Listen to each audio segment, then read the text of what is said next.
the more spiritual view of angels, which I think when people just tune into their own hearts and they do start following their own spiritual path and they open up to angels, what they find is that angels are very loving. They can be very direct. They have different personalities, just like we do. But they are here to help. And they're not these huge enforcers of God, of the universe. They are willing participants who want to protect all life. And they will go through whatever means are necessary to make sure that happens. So they are our allies and they are our friends. Welcome to the Cosmic Love Antenna Podcast. This podcast is meant to encourage you to connect within so you can share your light with the world. And now, here's your host, Harrison Ma. Welcome, magical beings, to another episode of the Cosmic Love Antenna. You've found yourself in another mystical, spiritual conversation here with your beautiful host, Harrison, and the powerful guest that I'm so excited to introduce here in 2 seconds. But as always, you're here on the show where the intention is set to pull back the layers, restricting health, alignment, and love so you can connect inwards to your inner expression so you can step out into the world as the loving, beautiful light as you are. If you're a returning listener or you are new to my voice today, I love you very much. Thank you for tuning in. Remember that you can share this episode and get this episode out to more ears that might need it. You can do that by sharing this to a friend, a lover, a family member that, with all the things we're going to talk about today, might be able to help them. Remember, the other way that you can support this beautiful show is going over to Apple/Spotify, leaving your reviews and feedback. And remember now, you can join the Cosmic Love Antenna Facebook group, see the show details, and you can see the link to that.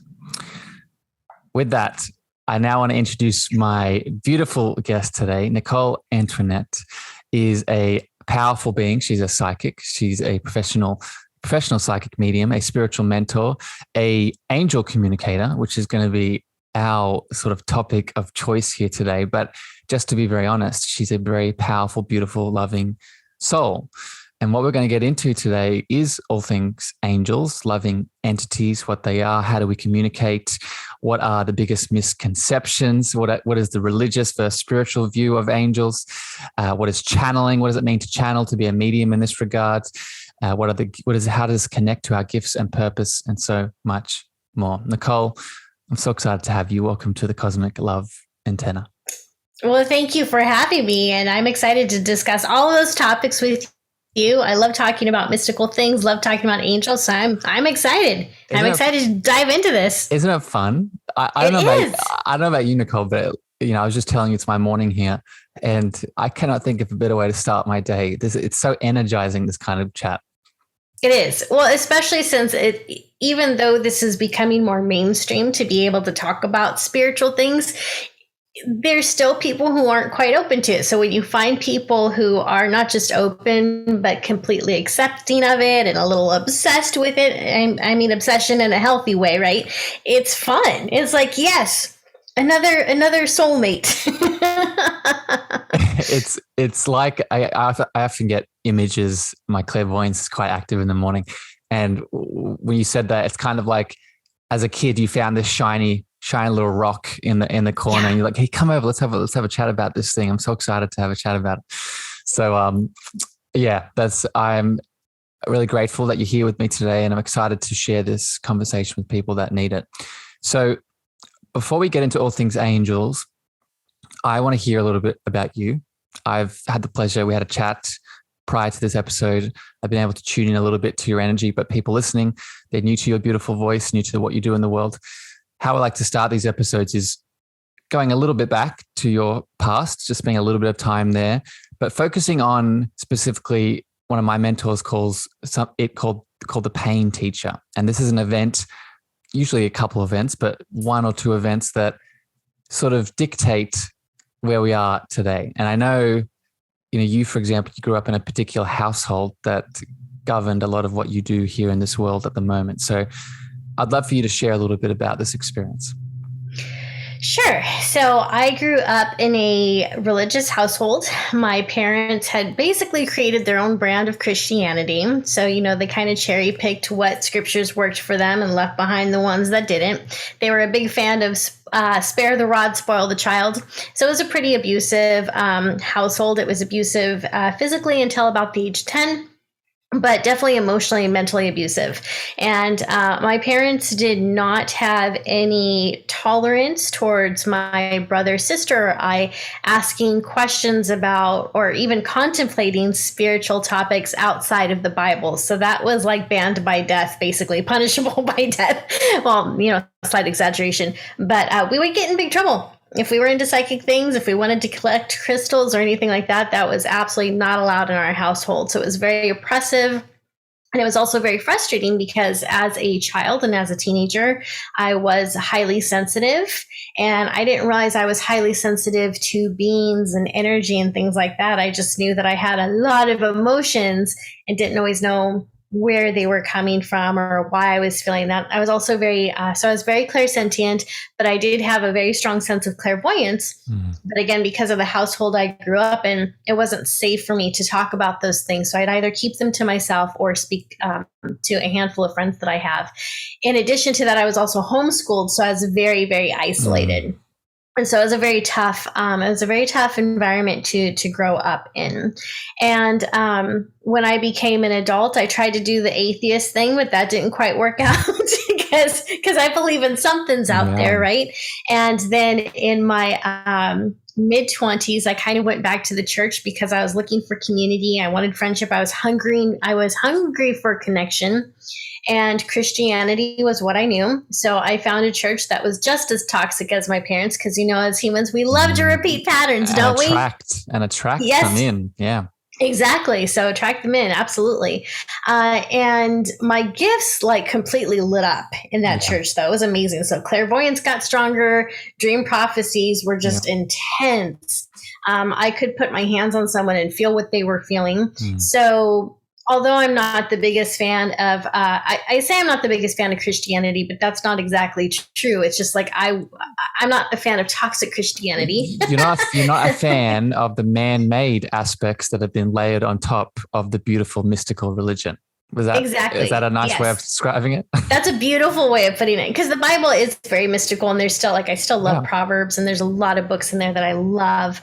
But you're right. Man has come in and they've created their set of rules and they've told people this is the only way to believe this book. This is how this is how you honor this book. This is whatever. So, So Nicole, let me jump in here because this is, thank you for just, your story is beautiful. Just I want you to know.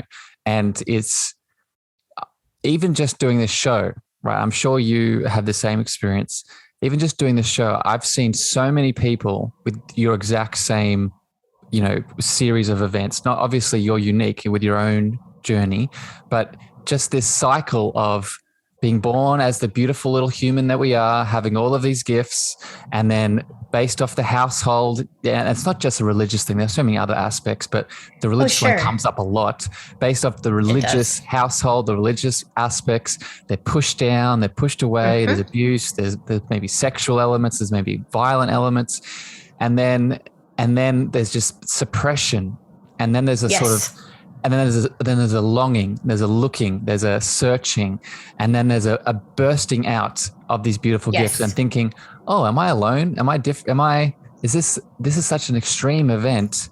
I wonder if I'm the only one that went through this. And in reality, and this is what I want to get your perspective on, you're not, right? There's so many other people going through the same series of events. Does that resonate with you, Nicole? Oh, absolutely. Yeah. And that's the awakening. When people talk about a spiritual awakening and what is a spiritual awakening, that's it. It's when your soul just wakes up and is like, okay, screw all this. This isn't right. What I've been told and the constructs and the beliefs and the lies and the deceitfulness that has been placed on me, the walls that have concreted me in are separating me from the divine that I intuitively know that I'm connected to. And so when you wake up to that, it's just like this surreal, joyous event, but also extremely confusing. Yes.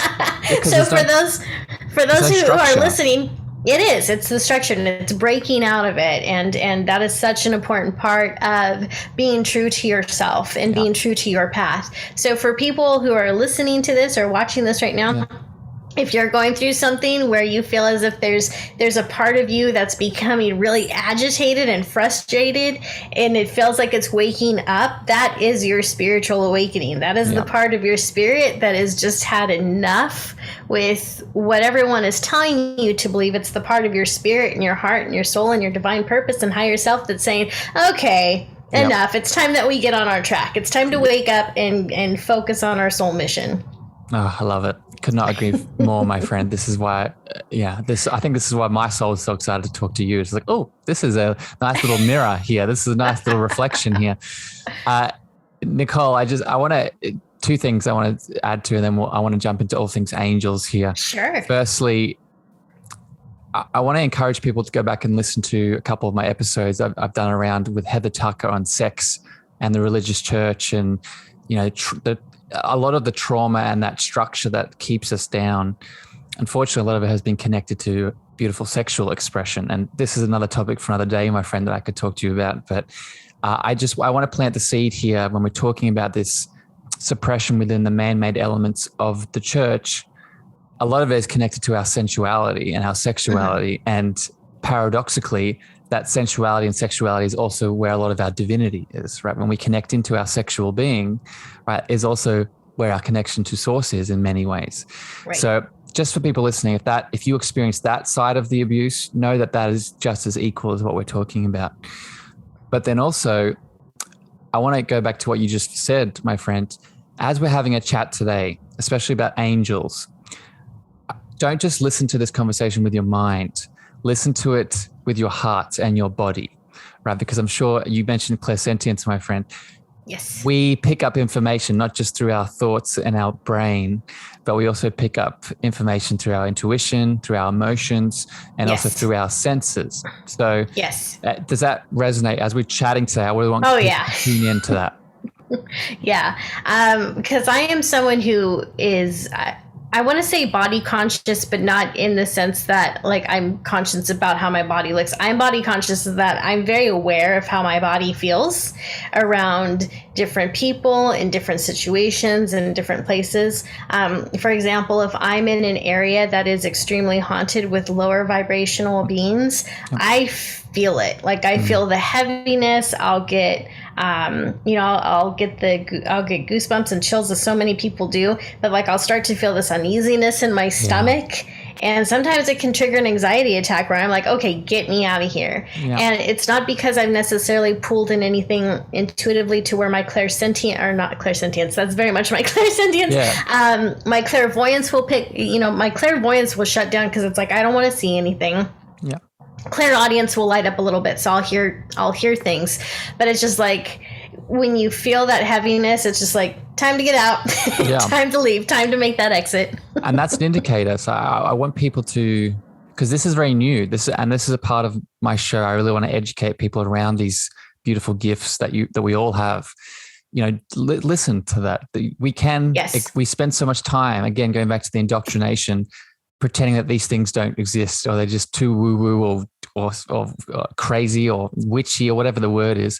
But they are just as much a part of you as your average sight or your human hearing, all these things. So I want to use this as an experiment as we go into this angel chat. As you're listening out there, be open. Because who knows what's going to pop in as we have these conversations. The other thing that I want to bounce off of that too, just to give people a better idea of why the body is so important to listen to, is because a lot of people have this belief that your body and your soul are separate. And that's only partially true.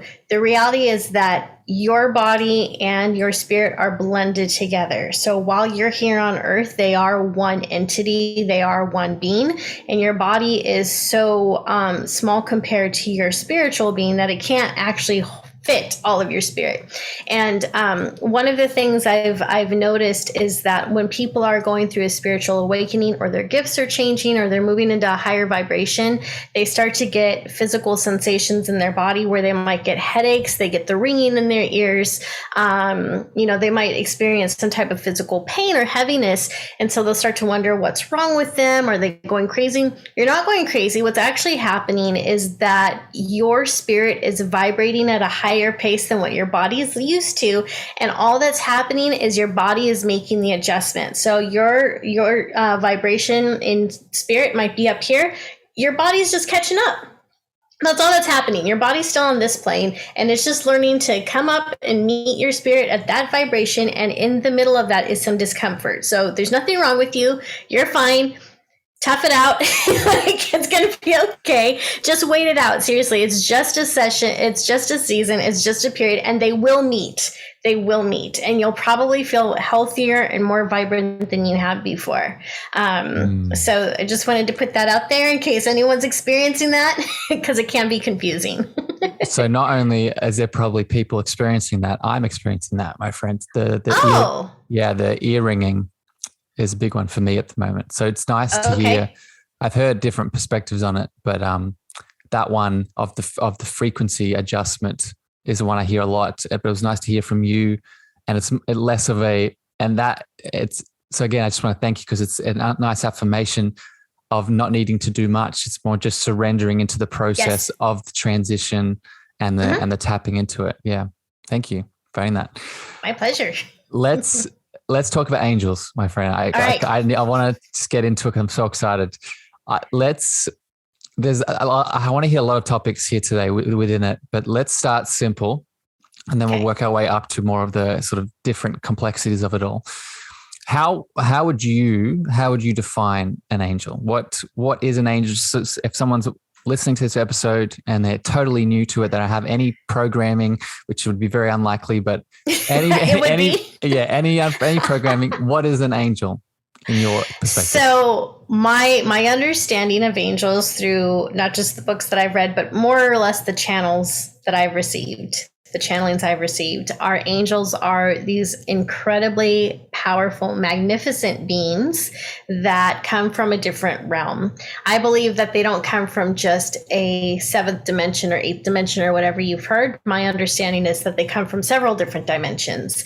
And so depending on what dimension and realm they come from, kind of paints the personalities that they might have, or what their, I want to say core values, because I'm humanizing this, what their core values might be. So you'll have these different powerful beings from fourth dimension, 5 dimension, 6 dimension, 7th dimension. It's always going to be from the higher dimensions. And the higher up that dimension, the more powerful and expansive they are. But all of these beings are going to, all of them that I've connected with, they all have an interest in preserving life. So that means they have a high interest in preserving mankind and the creatures here on Earth and the creatures on other planets too. They would love nothing more than for everyone to live in peace. And they are these amazing guardians and warriors that are very cognizant and respectful of our free will, but they can also be parents when they have to step in there and they're like, okay, enough's enough. If we don't step in here, y'all are going to kill each other. So they are very loving.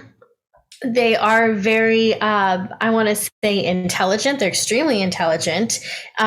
Despite what I've heard some teachers say, I believe that they have a very high EQ, so emotional intelligence as well.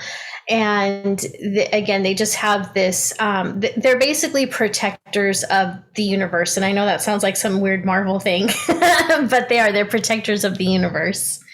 Well, okay, there's a lot in here, my friend, already getting. I love it. All right. So 2 points I want to break down. So one is that you ended with the Marvel thing. And it's interesting that you made that point, because I often look at how Hollywood, we could talk about all the negative things that are in Hollywood all day. But we often don't look at the positive things. And I think one of the positive things about Hollywood is that I would like to think consciously, but I think it's unconsciously. It's mirroring the things that we need to see from a spiritual perspective, right? Yes. I see a lot of the themes as someone who is a superhero movie fan, right? I think big part of why I'm pulled to it is because of these spiritual themes that a lot of people would think are very woo-woo and out there, but due to the work that I do, due to the work that you do, we know are very real things. So when you say that as like a superhero theme, you know, I think it's more true than what you even realize, my friend. I think there's an unconscious force that is using the superhero films to really portray these actual, very real, spiritual, mystical things that are going on all the time. So let me explain my thought pattern here. To almost, when people do come to this truth inevitably around angels, they're like, oh, wait, I've seen this before. Where have I? I saw it in that Marvel film that I felt really comfortable and connected to. So it's almost like it's happening to help us transition easily, right?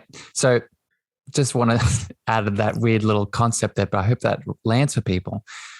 But going back to your point around humanizing the angels, yes, this is, I think, a challenge. I want to get your perspective on this. I think it's very easy, and we're going to talk about this next in terms of the spiritual, religious perspective, the differences. But I think it's very easy for us to personify them as a man or a woman that has wings, that comes down and interacts with us. And I think for some people, we can have that kind of interaction. But for me, and this is what I want to get your opinion on, they're more of a frequency and a vibration and an energy more than a sort of physical being and form that comes up with wings and interacts with us. Yes. Does that resonate with you? Yeah. Their consciousness, their forms of consciousness from these different realms. And if need be, they can come to this planet Earth and they can portray themselves however they need so that we'll pay attention to them. So there's several stories of people that were, you'll have stories of people who were rescued by a fire by some man who just disappears into the crowd. No one can find him. Is that an angel? I think so. But that's not an angel in its natural form. That's an angel in the form it had to take so it could take this action. And, if it were to show up in its actual form, it would look so alien to us. Like people would probably scream, shoot at it. Who knows? It'd be pure chaos. And angels are not here to cause chaos. They're here to help. They're here to save. They're here to direct. They're here to guide. And so when people do connect with angels, especially in meditations, do tend to humanize themselves because again, they're not off to scare anybody. Yeah.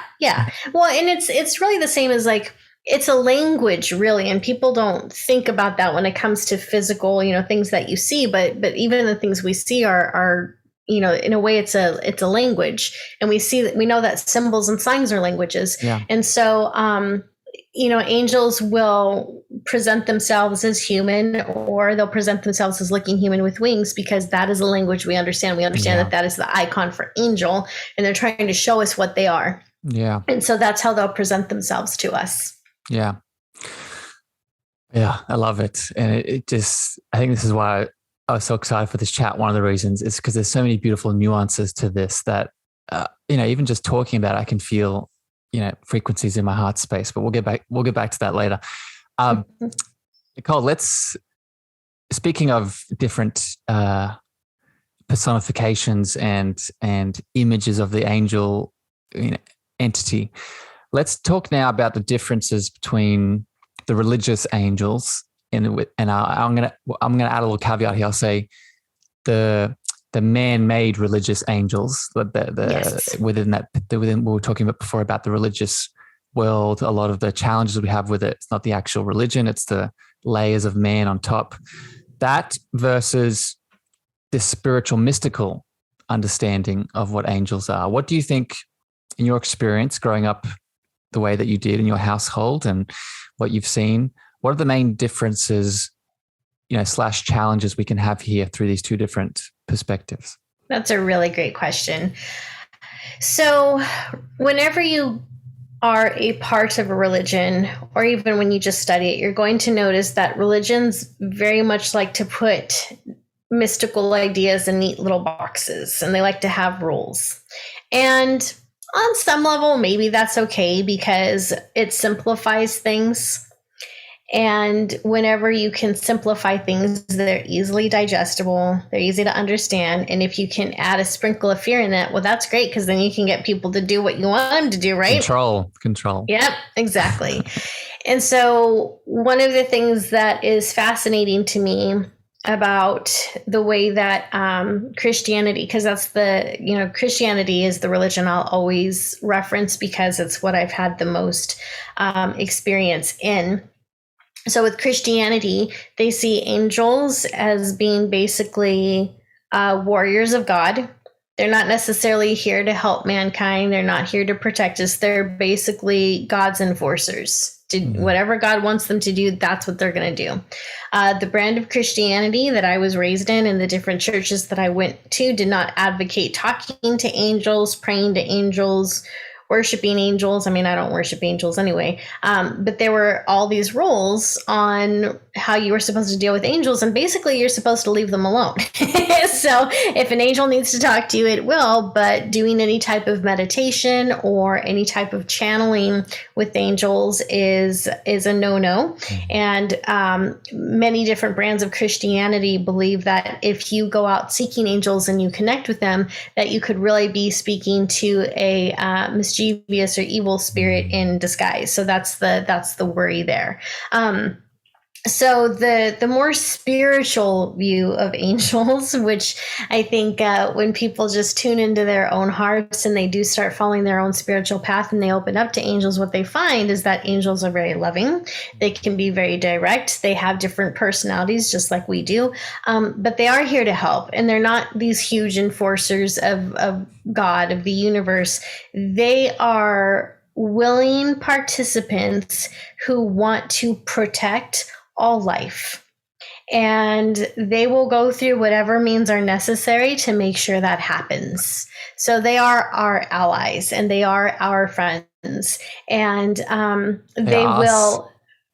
Yes. And they will behave in ways that we don't understand, which may not seem loving at the time, but that's because they see a full view that we can't see.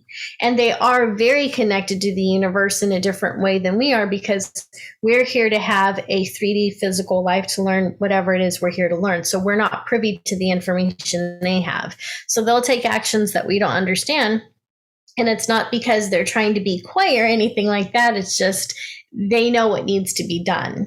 And, if I think that angels have been actually very present over the past 2 years with all the weirdness happening in the world,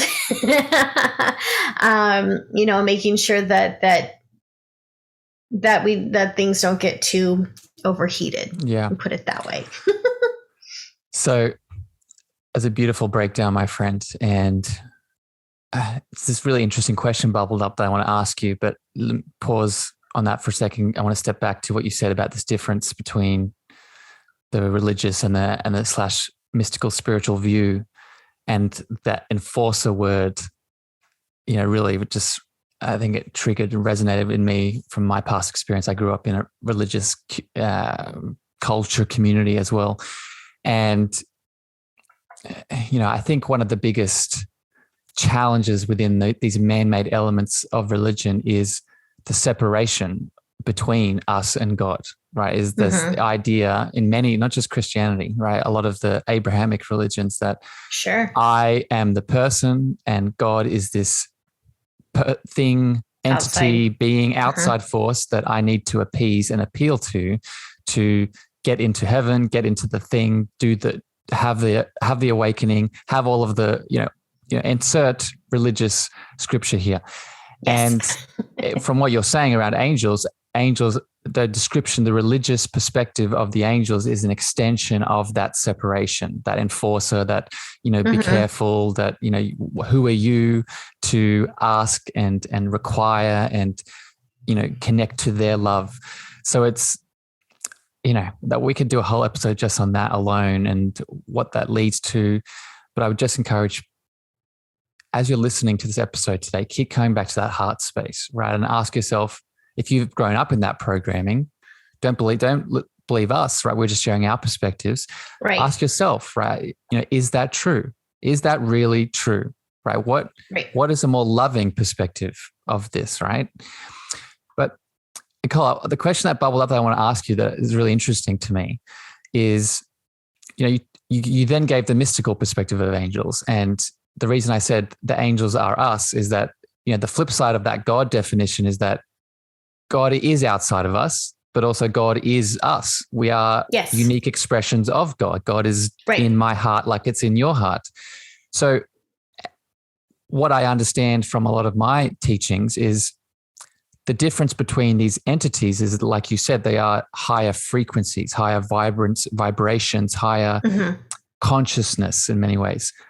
The question is, can a human soul that starts to ascend their consciousness, can they transform into an angel? Can a soul, Harrison, in many lifetimes from now, due to my spiritual journey and the things I learn, can a person, human, ascend their consciousness frequency vibration into an angel frequency vibration? That's a really good question. That's something that I've thought about too. And the answer is, I don't know, and here's why. Here's why I don't have a specific answer for that one. My understanding of angels is that they originate on whatever realm that they're in, and they were never human. That's my understanding of it. But as to whether or not we can transcend into an angel ourselves, I don't know. But I know that we can transcend and we can elevate to that level of consciousness. So does that make us an angel? I don't know. Does it make us a guide? Yeah, it could. So I don't know if we transcend into that. But at the same time, the other caveat to this is that this is me about to get a little weird here. Let's get weird. Let's get weird. Okay. I love that attitude. Those of us who are, humans now, we had a past life somewhere, and we could have had a past life on alien planets. I've done some hypnosis, past life hypnosis. Dolores Cannon. It's all Dolores Cannon's work. Yes. Yeah. So my friend Ariana Corsino, she is an amazing certified through Dolores. I can't remember QHHT. Quantum hypnosis. Quantum healing hypnosis therapy. Yeah. So she took me into past life regression, and I remember tripping out because I was this alien being. I was in space. I wasn't in a planet. I was just in space chilling. Everything was good. I had these long fingers. I remember everything about it, and it was so bizarre. And I was translucent, and it's just I know I'm not a soul. I know I'm an alien. What is this? This is why I'm asking the question, Nicole. I'm so happy you're going here. You read my heart. This is exactly why I asked this question of, can we get to this state? Because if we can be all of these other crazy, awesome, beautiful beings, what's stopping us from getting to the angel state? Yeah. See, and that's a good question. I honestly, I don't know. I don't know if it works that way. So I don't know if we transcend into that or if we don't. And the only reason that I struggle with that is because, again, in my channelings and when I've worked with angels, their origin point is always whatever realm they are. I think that the reason that is, if I had to answer this, I would say no, we don't transcend into being an angel. And I think the reason for that is because angels are always angels. Yeah. They don't have those past life experiences where they've been an alien or they've been a human. Maybe for some of them they have. Maybe it depends on what realm they've originated in. But my understanding is that they stay that way because of how vitally important they are in this, I want to say in this war, really, to keep all life consistent and surviving. Yes. Yeah. Yeah. I didn't expect you to have a definitive answer. I just wanted to throw that out there because, like I said, I can't have these conversations with anyone. I just wanted to get your beautiful perspective on it. And that fits to me. Just to add a little bit more to this, I know that we can ascend to be, you mentioned guides. I know that we can ascend to be ascended masters. I know that we can ascend to be, these other kinds of loving entities that are different to angels. But it does. I haven't had as much experience as you, but it does resonate what you're saying in terms of their uniqueness, their role, and it does, in terms of the cosmic sort of law of things and what they do, how they show up, it does make sense that when they do express out as the unique consciousness they are from the oneness that is God, that their path is very unique. So yeah. Anyway, we could go down this rabbit hole all day. Let's thank you for indulging me with that question. It's an interesting one to dissect. Let's come back here now to one of the other questions I wanted to ask you. And let's talk about their abilities.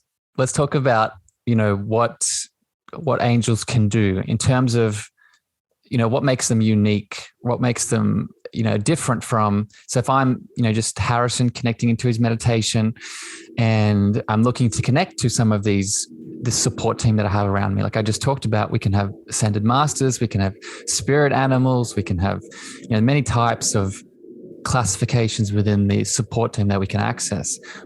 How would you define, or how would you describe either the ability of an angel that shows up, or the sensation, the presence that one could sort of distinguish and be like, oh, that's an angel, not a guide, not an animal, etc.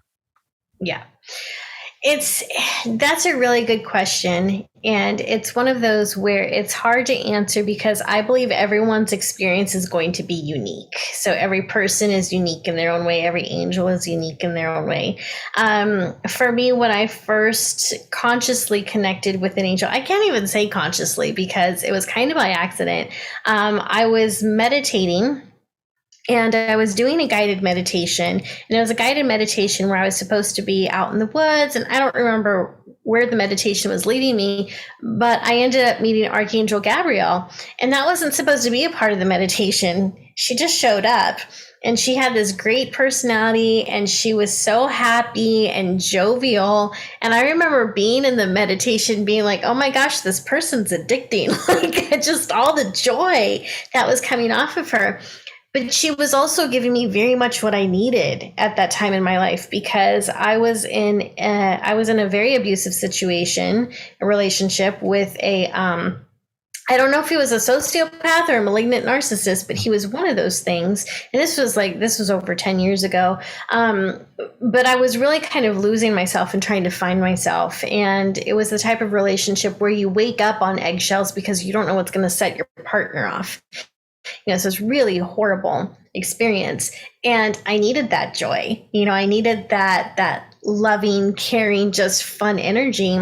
And so I had to retreat within myself and create that space, expand my consciousness, dive into a meditation. And because I was so open and willing to receive help from pretty much anywhere at that point, it opened up the door for this wonderful angel to come in and inspire me and encourage me to be creative and to have fun doing it. So I think that for many of us, your angel is going to present itself in a way that you need.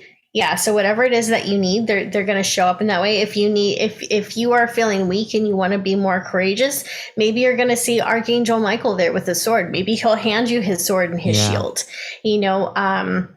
and it's not just the archangels. We have our guardian angels too. Nicole, let me ask you a question about this. So sure. Thank you for explaining that. When you say, because I'm sort of connecting into the listener that, is new to this topic. And when you say, like, you have an experience and Archangel Michael comes in, or you said Archangel Gabriel comes in. Yes. How do you know it's them? Right. So because you obviously you've done a lot of this work, so you have context, you have experience now, but right. For someone that's new and that energy, that vibration comes in the unique way that they'll experience. What I'll say to that is, we often experience it through the clear sense that is most active for us, in my experience. So yes. Maybe through the voyance, maybe through the seeing, maybe through the sentience, the feeling. But does someone like have a reference point, like they've read about, oh, that's Gabriel because he has this characteristic, or that's Michael because I see the sword, I see the shield, I see the, do you see what I'm saying? So how does, what's the reference point now? So that's exactly what they'll do is they will use a reference point that you already have.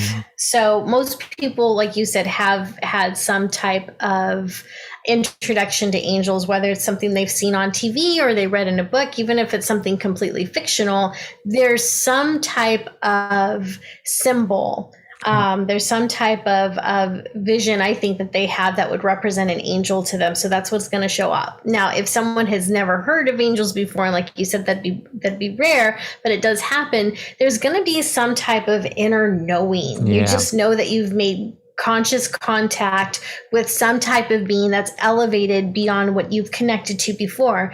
And at some point, as you continue to develop your gifts and as you're able to become more clairsentient, more clairvoyant, angels in the universe itself has this way of bringing resources to you. Even this podcast could be a resource to someone. And so that resource will open up. And then as you continue to use that resource, whether it's a book or it's a podcast or whatever it is, you'll be able to say, oh, yeah, that's what this is. Yeah. That's been my experience. So I'm going to play devil's advocate here because I want to see what you say.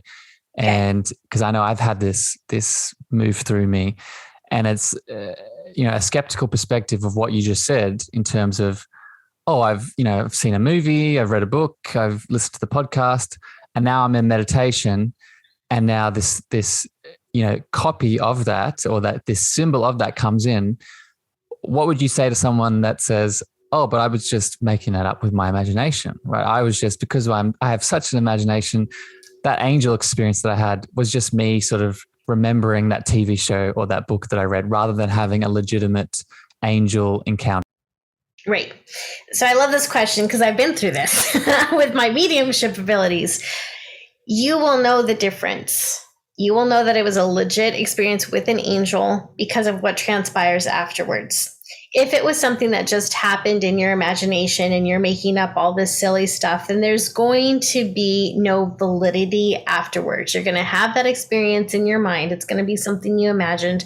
There's nothing important coming out of it. You're going to go about your day. There's not going to be synchronicities. There's not going to be signs. There's not going to be any type of revelation whatsoever that helps you with your life.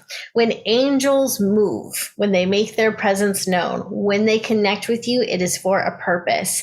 And there is going to be some type of sensation that you have, whether it's chills, whether it's just this feeling of peace that washes over you. Yeah, whatever it is, there's going to be some type of sensation, but the information that they come through with is going to help you in some way, whether it's helpful understanding of yourself or a situation you're in.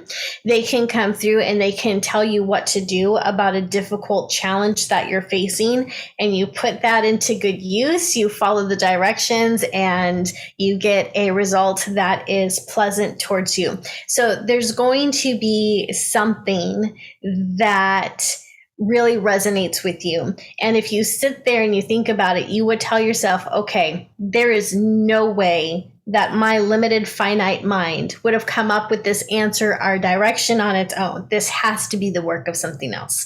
So that's how you're going to know. You're going to know not just because they showed up in your mind, you're going to know because of the experience. And then also what I have found is that when you work with a guide or an angel, they continue to show up over and over again, and they continue to help, and they continue to wow you with all these different synchronicities and whatnot too.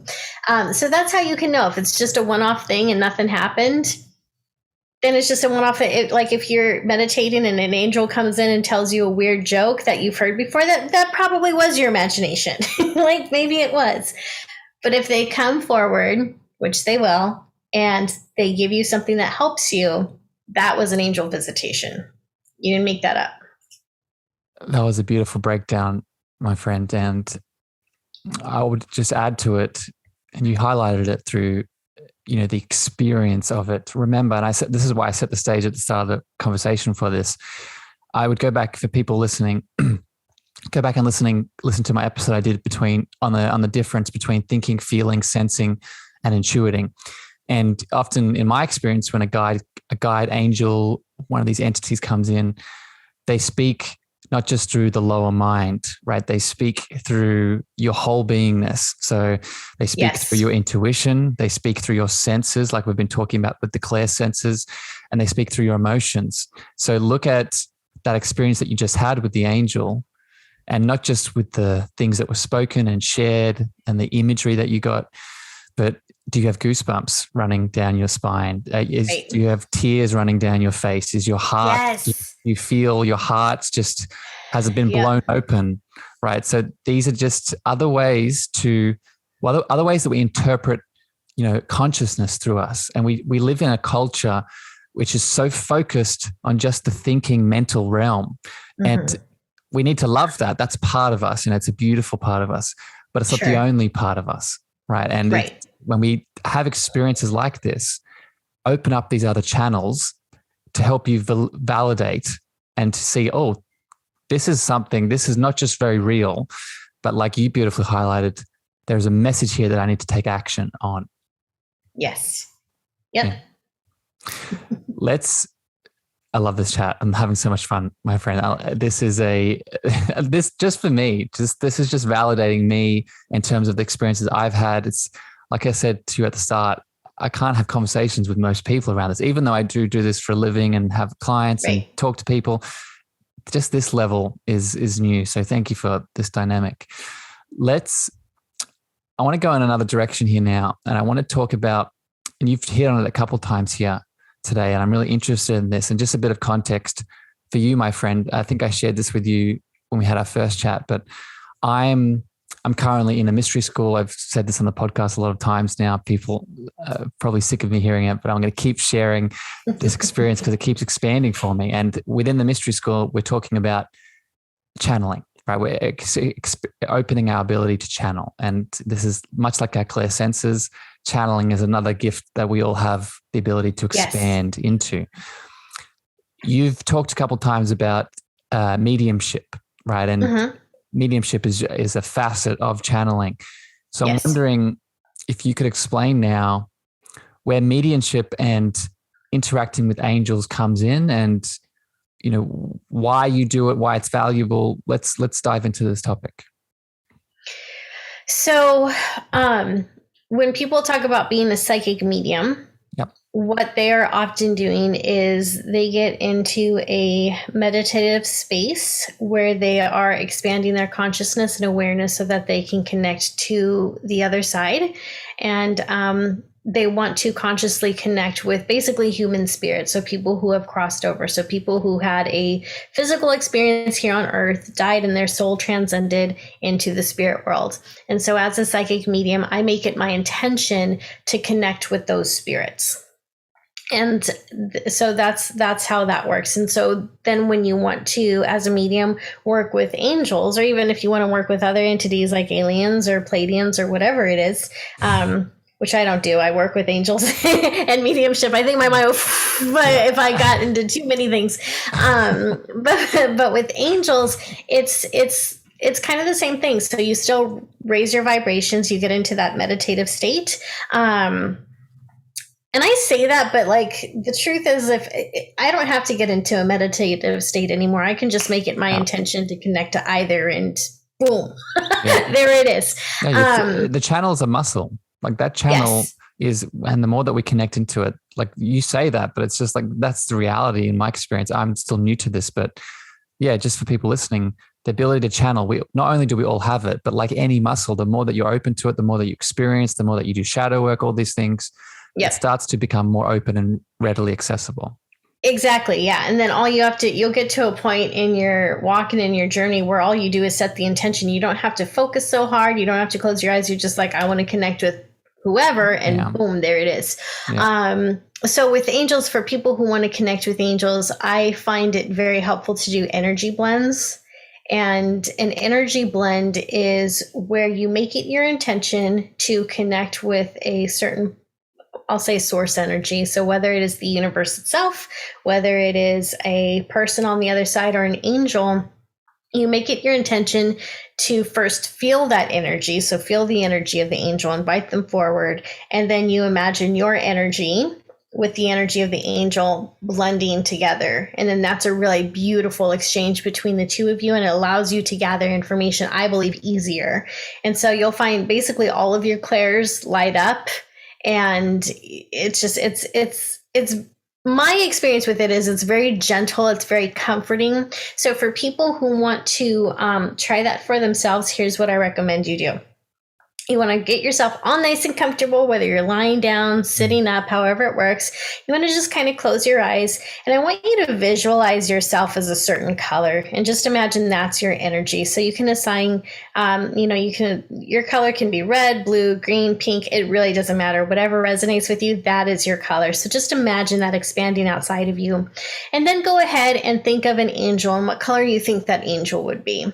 And you may think that you're creating this color on your own, but really your angel is already working with you and giving you that color. So you just kind of imagine, you might imagine this mist, you might imagine this beautiful iridescent light, and just imagine that that color of the angel, along with the color of your spirit, begins to slowly blend and mesh together. And it's the very warm feeling and this beautiful dance. And then you can ask whatever questions you want. You can just open up and chill in that vibration for a little bit. And then, and then you can become that channel. So the very first step, though, is just sitting with that energy, becoming comfortable with it, becoming familiar with it. And I think that it's also wise to work with that angelic energy on, I want to say on your own terms, but really what I mean is in your own life. So getting comfortable with it, asking that angel for direction in your own life or for solutions to problems or whatever it is. And then as you start to get more comfortable with that and you get the validation that, yes, this is a helpful, resourceful energy, then you can even start approaching this angelic energy to ask questions for other people. And the thing to keep in mind is angels are interconnected to other angels too. So even though you're just connecting to your angel or your team of angels, they can instantly connect with others and bring you whatever information you need. So that's how I would recommend, not that you asked, but that's how I recommend that people get, how they get, it's so easy too. Yeah. Thank you for that demo. And so actually a couple of questions come up around this. First of all, is there, this leads into fears, which we'll get to in a second. Sure. But is there a difference between connecting to the, I don't want to say standard, but the normal level angels in that practice that you just talked about? Is there a difference between that and the archangels, the Michaels, the higher level angels? Is it the same process? So it's the same process. You just changed the intention. So you would just say, I want to connect with an archangel. And I think that typically people will do that when they've probably read a book and they've read that, Gabrielle is helpful with artists and creativity. And then Jophiel, I believe, is connected to children and animals. So they all have their different things. But I think it's so important for us to connect to our own guardian angels. I think people vastly underestimate how helpful they are. And the reason they underestimate that is because a lot of times when you pick up a book on angels, they want to talk about the archangels because those are like the celebrity angels, right? Like everyone knows them. If Archangel Michael were to appear on Earth and put on a concert, everyone would sign up for that. So everyone wants to be a part of the celebritydom. But you have your own team of angels that connect with you, that have watched over you and helped you through all of your reincarnations. They know you better than anyone. They know you better than probably your own soul knows itself. And so I think it's really important to connect with those angels because they do have a deep, and I want to say intimate relationship with you. And they know everything that you need. And if they believe that Michael or Jophiel or whatever needs to come into the conversation, they'll bring them in. They're not going to hog their resources. They're not going to keep anything from you. And they're waiting. So I think that's a really big point that you're affirming here that I want to add on to is this, and this applies to all loving entities, to be honest, in my experience. But that we feel like we're, again, I think this is a big part of the programming side of it. We feel like we're sort of being too much, or we're like, oh, we have to be careful. We have to, follow these steps and Right. fit into this box, like you said before, to be worthy of the request.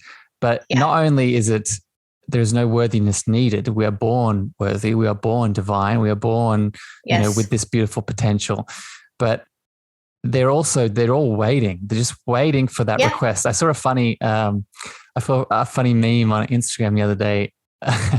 This image of the earth and all these people saying, I feel alone. I wish there was people out there to help me and support me. I wish I could just, have someone on my side. And then it zoomed out and there's this army of angels just looking down at all these comments, just sort of waiting. And, humor aside, that is really the reality in my experience. And, I'm sure you can validate that.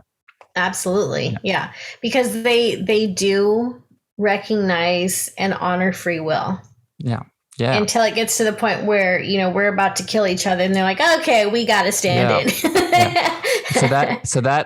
So beautiful segue here. So speaking of free will, let's break down, and we're short on time, so we'll try and get this in because I want to hear some other things before you finish. But sure, let's break down some of the biggest fears around, entity work at large, but specifically angels. And I guess the obvious one is, when I start connecting to angels, are they going to overtake my body? Are my eyes going to roll back into the back of my head? We're just talking about mediumship, right?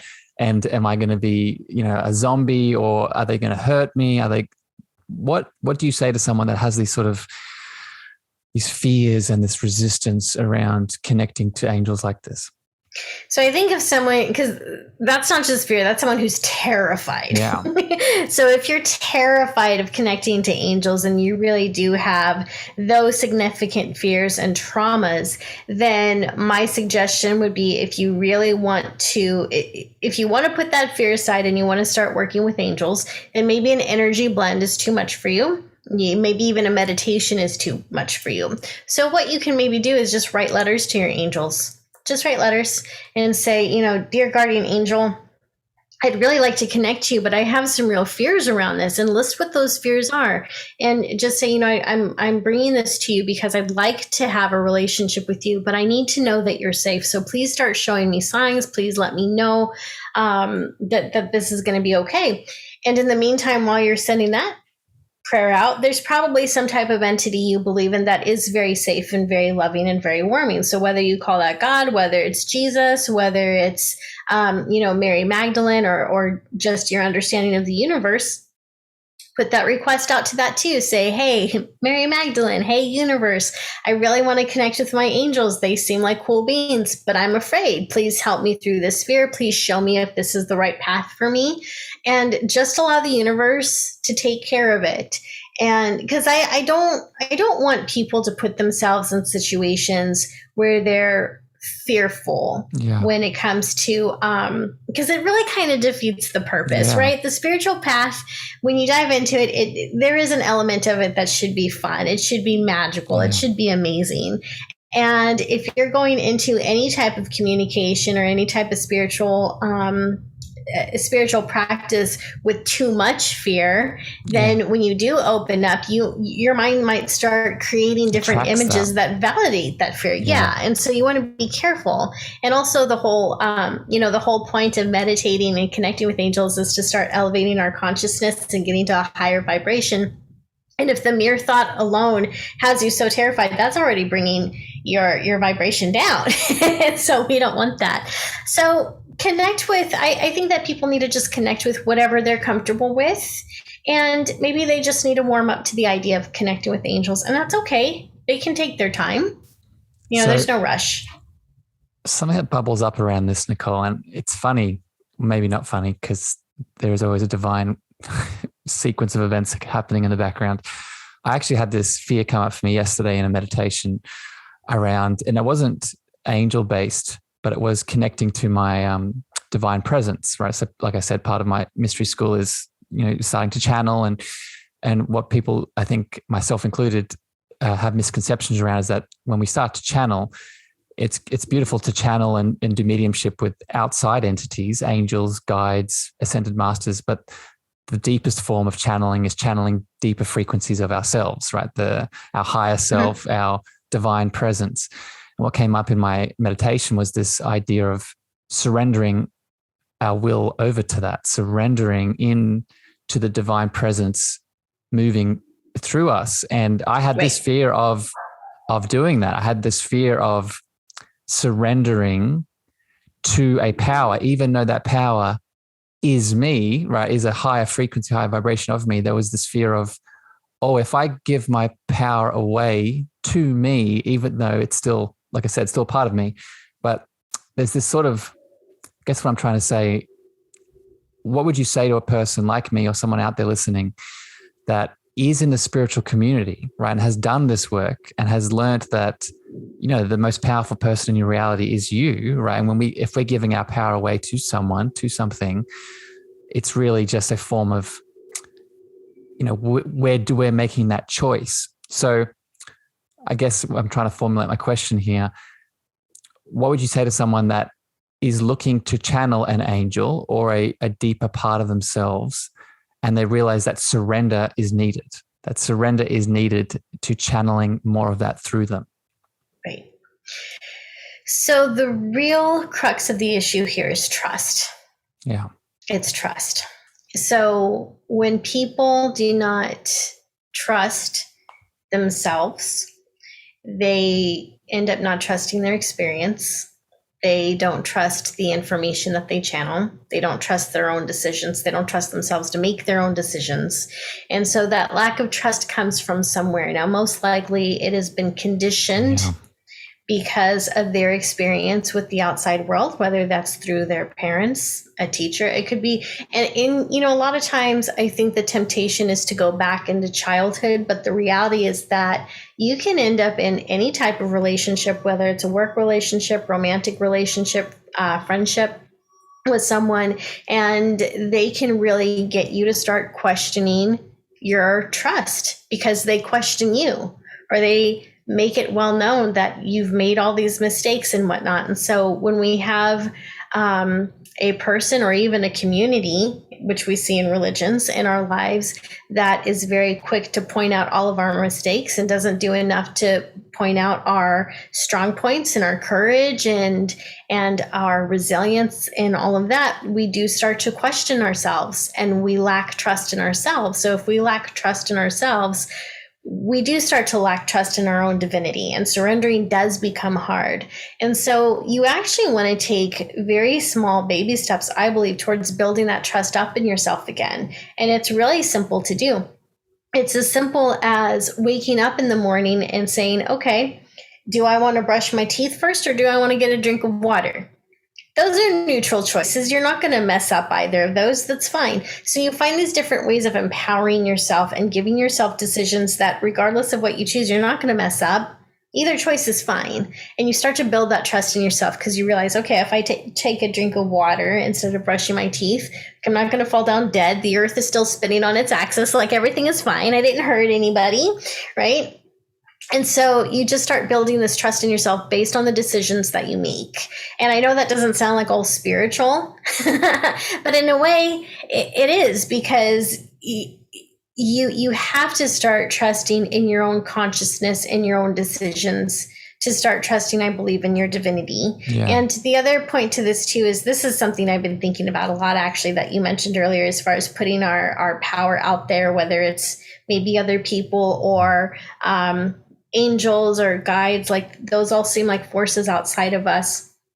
But the reality is that we're all wired for connection. We're wired for that on a spiritual level and on a mental one too. And I think one of the detrimental things in the spiritual community right now is this idea that we have to be all things for ourselves. And a lot of times we tell people, well, you can't be all things to all people. Well, that's true. But we can't be all things to ourselves either. That's why we need a community. That's why we need our guides. That's why we need our angels. That's why we need our friends. That's why we need our mystery schools, because we need that support. And we do get to a point where we're emotionally and spiritually and physically fatigued. And we need someone else, and we need our communities. We need our tribes to just lift us up a little bit. And we're not giving our power away by trusting our friends and allowing them to help us. In fact, I think that can be very empowering because, as we all know, a lot of times our community and our friends are a reflection of us. So if we trust our friends, we're trusting ourselves. Yep. That's a big one. I think you put some dominoes over in my consciousness, my friend. That's yeah. Speaking of angel sensations moving through me, that's a beautiful realization. And I hope that resonated with everyone else listening as much as it did for me. And yeah, I'm going to reflect on that one today for sure. Thank you, my friend. Yeah, my pleasure. What I want to do now, Nicole, with your time, I want to be mindful of it. And I want to get into, I have a couple more questions to finish, but before we wrap all that up, what I usually do, I spoke to you about this before we started recording, is with mystical beings like yourself and the gifts that you have that you're sharing with the world. I always enjoy sharing them with everyone listening. You've been talking all about this and we've gotten a lot of vibrations and frequencies already, but I'm wondering if you wanted to share what this looks like for you when you start to channel some of these angels, if you want to share a reading or share a message, I'd love to hear it. And I know everyone else listening would love to tap in as well. Okay. So for me, when I connect with angels, I will see an outline of one. So I'm seeing one take form right now. Mm-hmm. So for me, it's almost always to the left. I don't know why, but it's almost always to the left. And I do see it as a presence in my mind, but almost an outside thing too.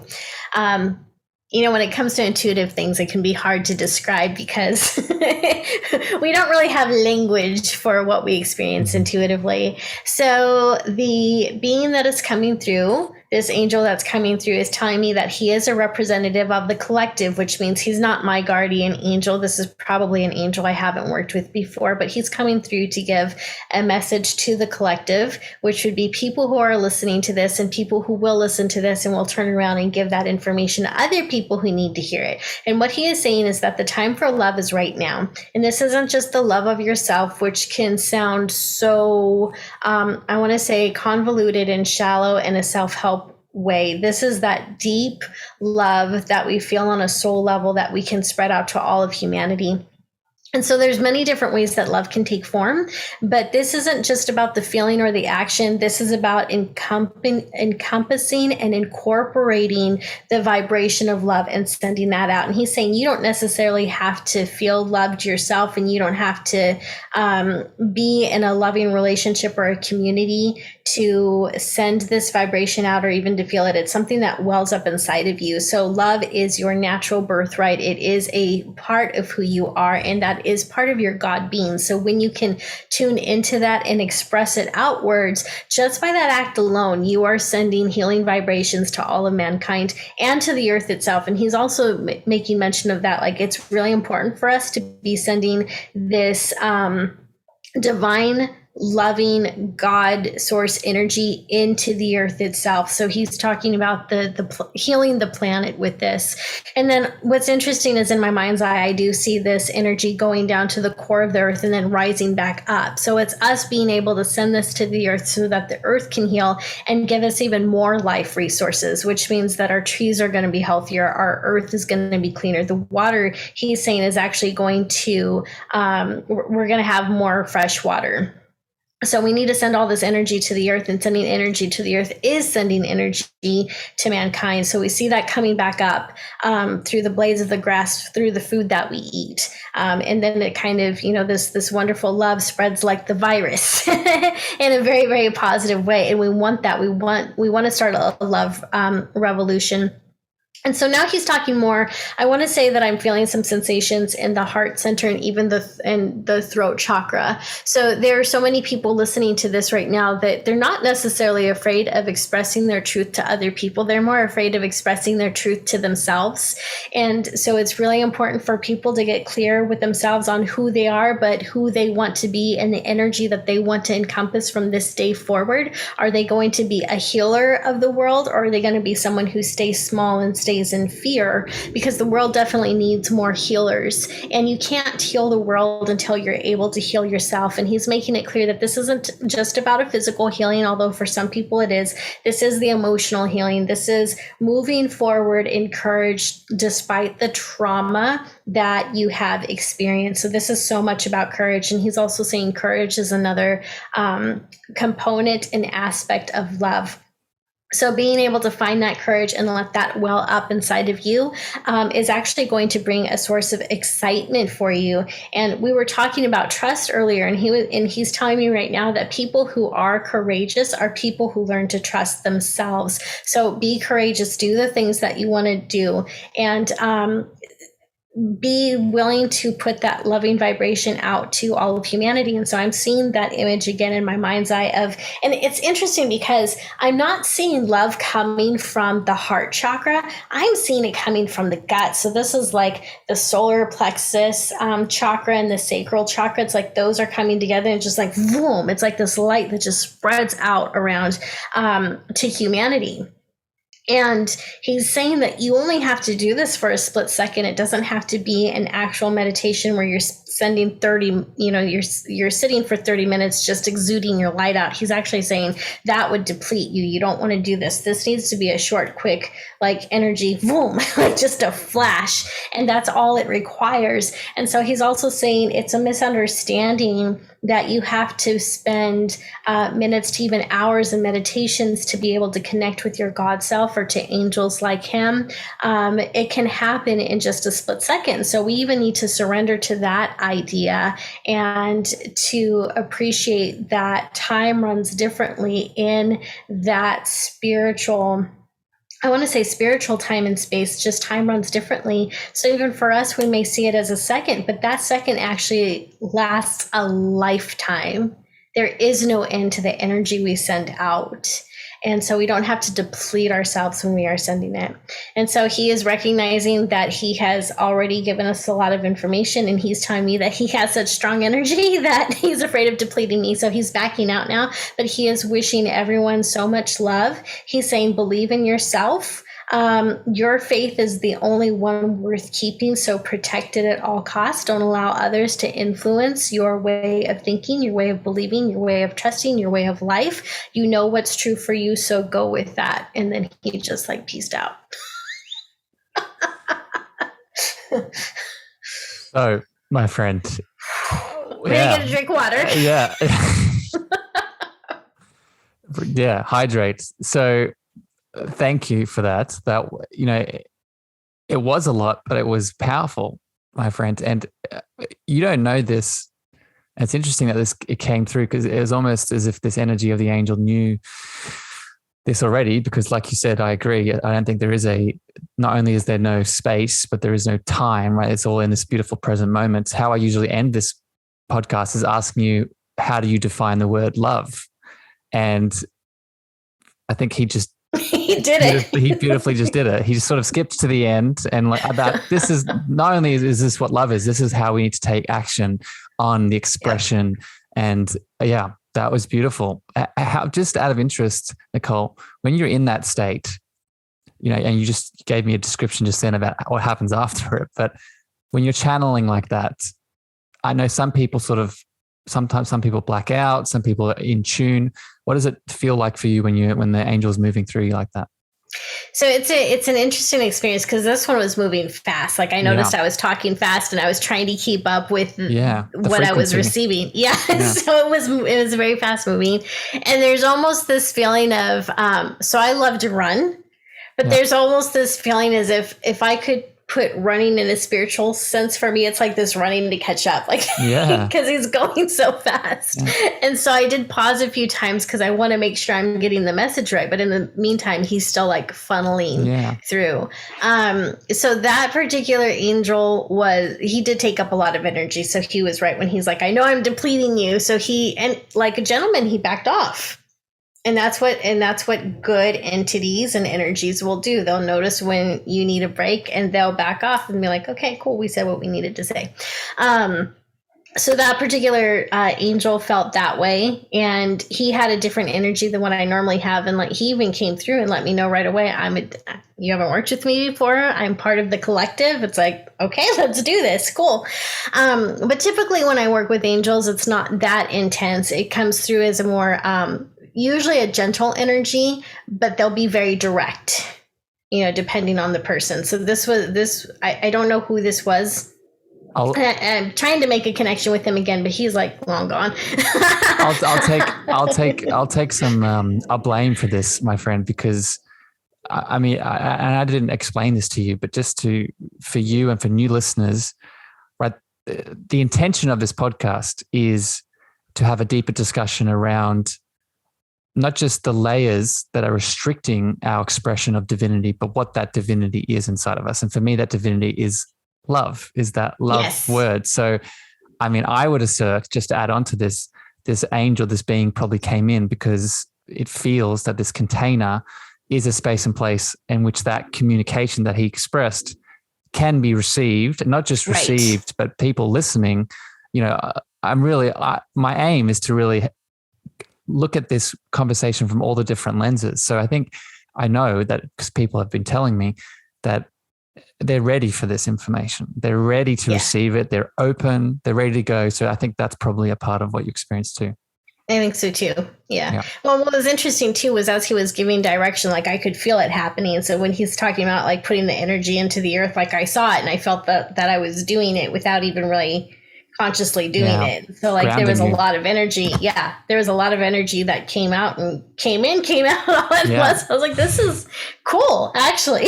I love it. So, all right, Nicole, I want to be respectful of your energy. I think you need to go rest and ground some bit. But I want to end now. I want to give you the container, the stage, the mic. If people have been connected to your energy, they love your beautiful voice and all these gifts that you share with the world, how can people reach out to you? What do you have going on? Do you have some workshops? Do you coach people? What do you want to share with my beautiful audience? All right.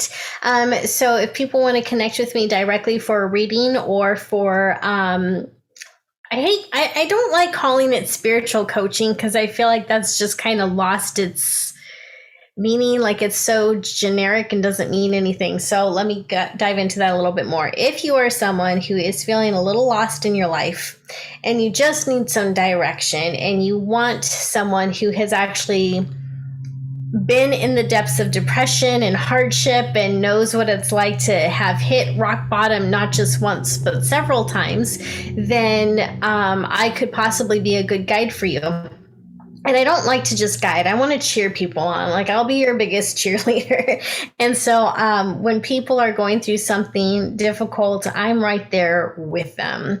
I'm very empathic. And so for someone who is in the, depths of despair, as Anne of Green Gables called it, it's like I'm there with you because I can feel that as well. And so my purpose, my joy is to help people meet people where they are, help them create a plan and a path and help move them through that. It doesn't mean that they're going to see miracles overnight, but it does mean that we're going to do the work together. They have a compassionate ear that will listen to them. They have someone who's going to hold up their vibrations and hold those intentions with them and get super excited for them when good stuff happens.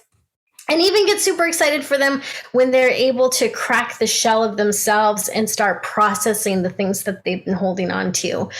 So I see the coaching aspect with me as also being an energetic healing. It's mixed with psychic information, and it's very much about getting you on the path of your own heart so you can feel whole and fulfilled, whatever that looks like for each individual. So it's not a cookie cutter plan. It's like I meet you where you are and we go from there. Specialized. It is. It's very specialized and it's personalized. So I do offer that. And of course I do offer mediumship readings and psychic readings. And I do have a membership that I'm hoping to relaunch it'll probably be August or September, where I will offer access to all of my online courses, plus live workshops 2 to 3 times a week.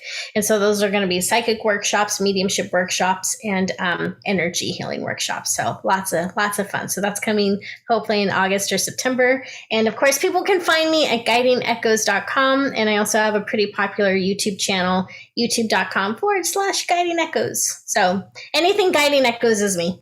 Beautiful. Beautiful, Nicole. And for all the listeners out there, as always here on the show, if you click on the show notes, the show details of your podcast player of this episode, you'll see of all of Nicole's details, her website, her socials, and all the workshops and things she just mentioned. You can find it there too. Nicole, this has been a roller coaster, my friend, as I expected, but it was a beautiful ride. Thank you for sharing your time with me today. Thank you for sharing your beautiful gifts, your knowledge, your understanding. I have some work to do today that I'm going to tune into with my angels and my connection. But I love you very much. Thank you for being here. Thank you, beautiful souls out there, for tuning in today. Thank you for giving us your attention. We hope that this gave you some insight, some awareness. Until next time here on the show, we both wish you a wonderful evening, morning, and night wherever you are in the world. And we love you very much. Bye, everyone.